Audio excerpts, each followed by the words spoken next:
Alhamdulillah. Alhamdulillah hamdan katsiran tayyiban mubarakan fi kama yuhibbu rabbuna wa yarda. Wassalatu wassalam al-atamman al-akmalani ala al-mab'uth rahmatan lil alamin wa ala alihi wa sahbihi wa man tabi'ahum bi ihsanin ila yaumiddin, amma ba'd. Ma'asyiral muslimin, jamaah sidang Jumat yang dimuliakan Allah tabaraka wa taala, marilah kita senantiasa bersyukur kepada Allah jalla wa ala agar kita bisa menggapai kebahagiaan dunia dan akhirat. Dan juga marilah kita senantiasa bertakwa, menjadi hamba yang takut kepada Allah tabaraka wa taala, karena kita berada di zaman yang syarat dengan penyimpangan dan kerusakan. Tidak ada yang dapat melindungi kita setelah Allah subhanahu wa ta'ala dari segala penyimpangan dan kerusakan, kecuali takut kepada Allah tabaraka wa ta'ala. Oleh karenanya para ulama mengatakan, ibadah terbaik akhir zaman yaitu ibadah yang menjaga kita, memastikan kita untuk senantiasa istiqamah, adalah ibadah takut kepada Allah subhanahu wa ta'ala. Para jamaah sekalian yang Allah subhanahu wa ta'ala, ada sebuah hadis yang sahih dari Hudzaifah bin Yaman radhiyallahu anhu, di mana Hudzaifah bertanya ke Rasulullah sallallahu alaihi wasallam. Dia berkata, kana an-nas yas'aluna Rasulullah sallallahu alaihi wasallam anil khairi wa kuntu as'aluhu 'anil syarr makhafata ayyudrikani. Sahabat yang lain kalau bertanya kepada Rasul, nanyanya tentang kebaikan. Tapi kalau saya beda. Justru yang saya tanya kepada Rasulullah sallallahu alaihi wasallam tentang keburukan, supaya saya tidak terjerumus kepada keburukan. Lalu beliau sallallahu alaihi wasallam, lalu beliau Hudzaifah bin Yaman radhiyallahu anhu berkata, "Ya Rasulullah, kita ini di zaman yang penuh dengan kebaikan, apalagi ada engkau di tengah-tengah kita." Yang saya mau tanya ya Rasul, apakah setelah zaman yang baik ini akan datang keburukan yang menimpa umat? Kata Rasul, na'am. Nanti umat ini akan terpuruk kepada keburukan. Kemudian Hudzaifah bertanya lagi, ya Rasulullah, apakah setelah umat itu jatuh ke dalam kubangan keburukan, ke dalam kejelekan, keburukan, yang dimana kejelekan dan keburukan itu mendominasi ya pada umat Islam, apakah nanti umat Islam akan bangkit lagi? Kata Rasul, na'am. Umat Islam akan kembali kepada kebaikan, wa fihi dakhan, tetapi ada asapnya, artinya samar. Hadis ini para jamaah, kata ulama, adalah hadis yang menggambarkan tentang bagaimana akhir zaman. Artinya seorang di akhir zaman menjadi orang yang betul-betul baik, betul-betul jujur, konsisten dengan kebaikan, itu dikit sekali, sangat jarang. Lebih banyak umat Islam penuh dengan kemunafikan, penuh dengan kepura-puraan. Hidupnya dengan kesolehannya penuh dengan sandiwara. Jadi artinya banyak umat Islam tidak betul-betul istiqamah, yang artinya benar-benar di atas kebaikan dan mampu mempertahankannya sampai ajal menyebut. Sehingga kita dapati sekarang ini banyak orang yang membingungkan, terutama kita yang bingung. Ada ustadz yang melakukan pelecehan seksual. Ada orang yang rajin puasa, jidat hitam, tapi nipu orang. Ada yang berhutang, berjilbab, kabur, tidak mau bayar hutangnya. Ada seorang wanita berhijab, bahkan bercadar, selingkuh dengan teman suaminya, dengan suami temannya. Padahal bercadar, padahal dia ustadz, padahal dia ngerti agama, sering ngaji, berpenampilan soleh, soleha, Kenapa perilakunya seperti orang hawa? Ya ikhwah, itu misdaku khabari sallallahu alaihi wasallam, itu sesuai dengan apa yang Nabi sampaikan melalui hadis Hudzaifah. Di akhir zaman umat kembali kepada baik, hijrah, taubat, banyak majlis-majlis ilmu, bahkan yang sudah mulai penampilan syar'i, tapi hatinya belum syar'i, sehingga antara penampilan dengan perilaku tidak sinkron. Ya ikhwah, di kesempatan khutbah pada hari ini, di hari yang berkah ini, saya ingin menyampaikan solusi yang diberikan oleh Syekhul Islam Taimiyah. Bagaimana cara mengatasi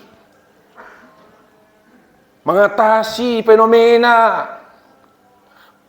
yang menyedihkan dan memalukan itu.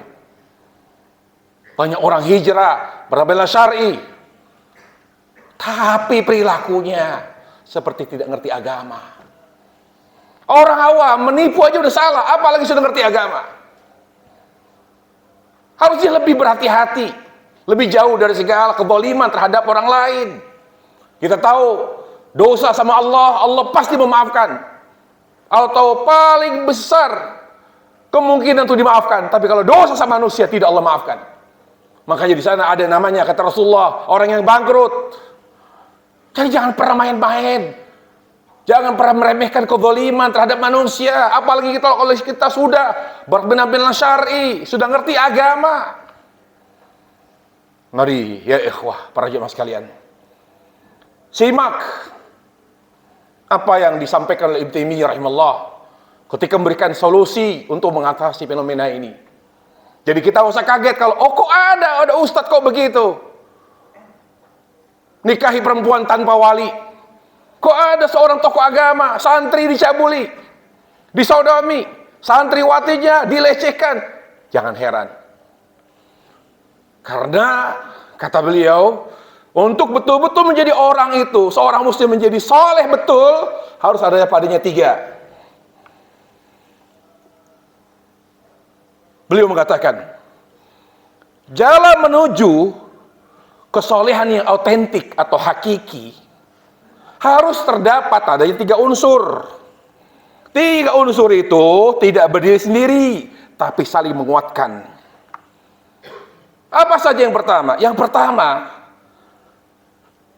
ilmu agama. Jadi umat ini kalau tidak mau menjadi orang yang pura-pura baik, dia harus belajar agama. Asal agama tidak. Agama, ilmu agama, belajar ilmu agama yang bersumber dari sumber yang benar, Al-Quran dan Sunnah, dan dipahami dengan benar. Itu hal pertama. Belajar agama, bukan asal agama, tapi yang bersumber dari Al-Quran dan Sunnah, dipahami dengan benar. Apa dasarnya? Perkataan Imam Malik. Imam Malik itu seorang ulama di zaman tabi'in atau atba'ut tabi'in. Dia ditanya, bagaimana kita bisa menjadi baik seperti sahabat?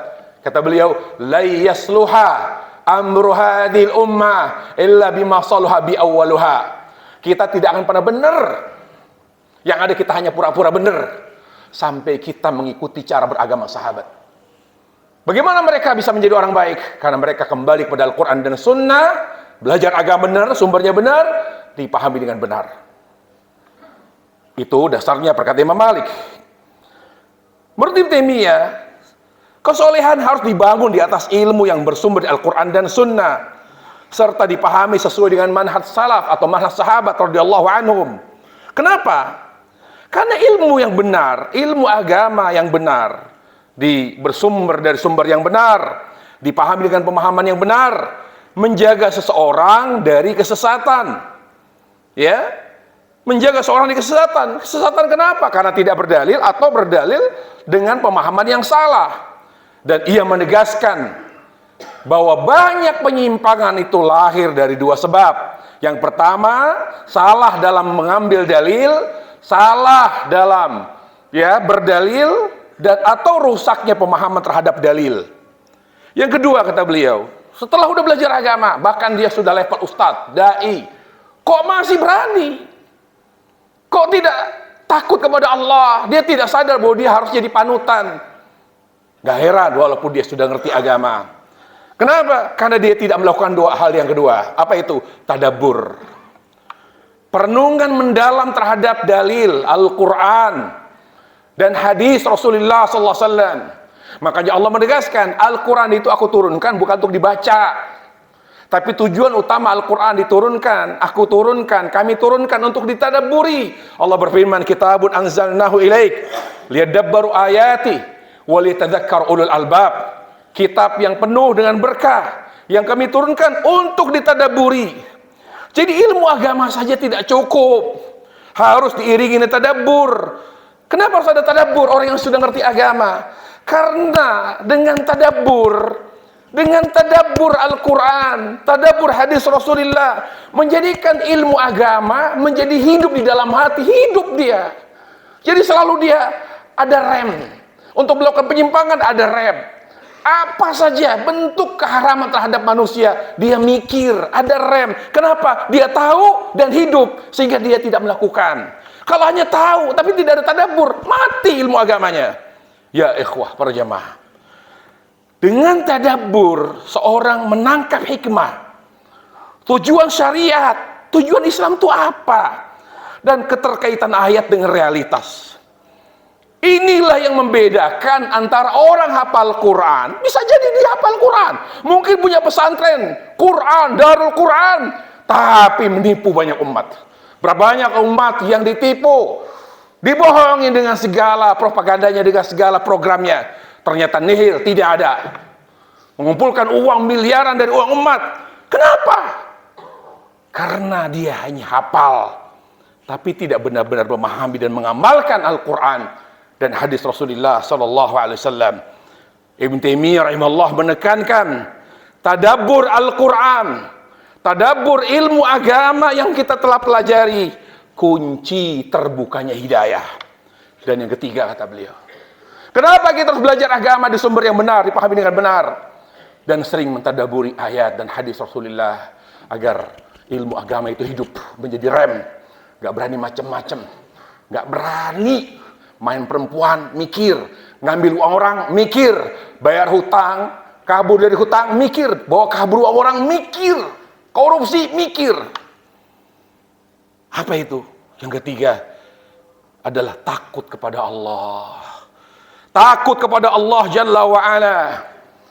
Ibn Taimiyah rahimahullah ta'ala mengingatkan, rasa takut kepada Allah adalah buah dari perpaduan antara ilmu agama dan tadabbur. Takut kepada Allah menjadi pengendali perilaku, sehingga ilmu tidak hanya terhenti pada teori, betul-betul dipraktekkan. Dia hanya tahu haram, halal, tidak dipraktekkan dalam kehidupan kita, dalam kehidupan sehari-hari. Tanpa rasa takut, ilmu berbuah menjadi kesombongan. Tanpa rasa takut, ilmu berbuah menjadi kesombongan, sehingga orang-orang yang ngerti agama membohongi orang-orang awam dengan mengatakan, kalau kamu nurut, kamu surga. Kalau kamu nurut, dapat pahala. Rasul tuh begini loh, ulama tuh begini. Dibohongi umat. Kenapa? Karena dengan ilmunya, tanpa rasa takut, dia membohongi menjadi kesombongan atau menjadi alat pembenaran hawa nafsu. Kesimpulan dari apa yang disampaikan Ibnu Taimiyah rahimahullah, Ibnu Taimiyah melihat hubungan ini sebagai satu kesatuan.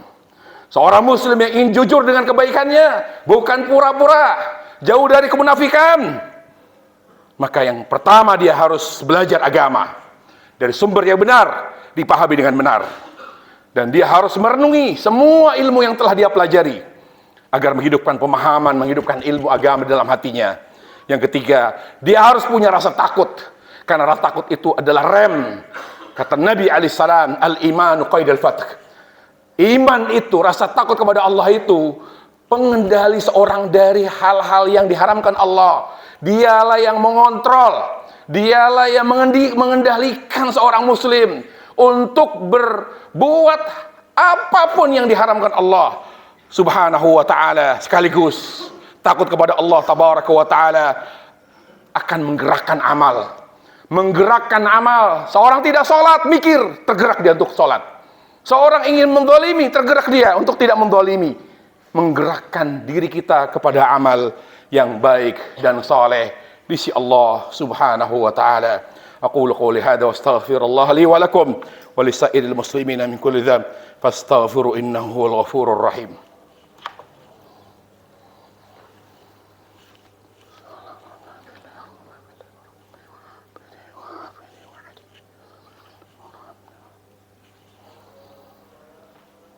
Alhamdulillah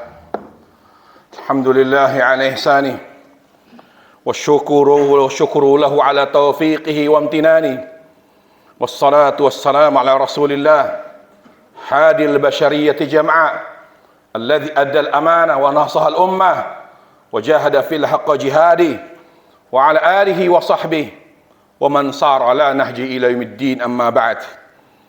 Ibnu Taimiyah rahimahullah kembali mengingatkan, ya ikhwah, kesolehan seorang muslim dan muslimah tidak hanya terletak pada penampilan, apakah dia memakai cadar, hijab, jubah, sorban, peci, tidak. Beliau mengingatkan kesolehan seorang muslim dan muslimah bukan sekedar banyaknya ibadah. Ingat, kesolehan seorang muslim dan muslimah tidak sekedar banyaknya ibadah. Karena bisa jadi dia ibadah tidak dengan hati. Tetapi kesesuaian antara ilmu agama yang benar, pemahaman yang mendalam, dan hati yang tunduk kepada Allah Rabbul Alamin. Semoga khutbah ini bermanfaat bagi kita semua, memberikan pencerahan bahwa ternyata soleh itu tidak bisa hanya dengan ilmu agama, harus dengan hal yang lain, dengan banyak merenung apa yang telah kita pelajari. Kemudian yang ketiga, harus berusaha menjadikan ilmu dan tadabbur kita menjadi sesuatu yang melahirkan rasa takut kepada Allah. Kalau sudah takut pasti soleh, dijamin Nabi SAW. Kalau belum takut kepada Allah, maka kesolehan kita, kebaikan kita hanya sesaat atau pura-pura, dan mudah berpotensi berubah. Ingat, kita ini punya hati yang selalu berubah. Kata Nabi alaihissalam, inna quluba bani Adam baina usbu'aini min asabi rahman yuqallibuha kayfa yasha. Hati manusia itu berada di genggaman Allah. Allah yang membolak-balik hati manusia. Artinya kita ini sering berubah. Kalau kita sering berubah, perhatikan tiga ini. Siapa kita? Kalau kita bodoh belajar, setelah belajar tadabbur, setelah tadabbur minta kepada Allah, rasa takut kepada Allah. Dan banyak berdoa, ya ikhwah. Minta kepada Allah rasa takut. Nabi yang takut Allah saja, beliau selalu doa. Doa kepada Allah Subhanahu wa taala. Apa doanya? Allahumma qsim lana min khasyatika ma tahulu bihi bainana wa baina ma'asik. Ya Allah, jadikan aku hamba yang takut kepadamu. Itu Rasul yang membuatku selalu mampu menjaga jarak antara diriku dengan maksiat. Kapan kita minta takut kepada Allah? Doa. Dan terakhir, jangan merasa aman dari segala penyimpangan. Banyaklah berdoa seperti doa Nabi alaihissalam, ya muqallibal qulub tsabbit qalbi ala dini. Karena manusia sesoleh apapun, sempurnanya manusia berpotensi mengalami perubahan. Kalau baik, alhamdulillah. Bagaimana kalau perubahan itu adalah perubahan yang tidak baik? Maka itu yang harus kita waspadai. Banyak berdoa, doa Nabi alaihissalam, ya muqallibal qulub tsabbit qalbi ala dini.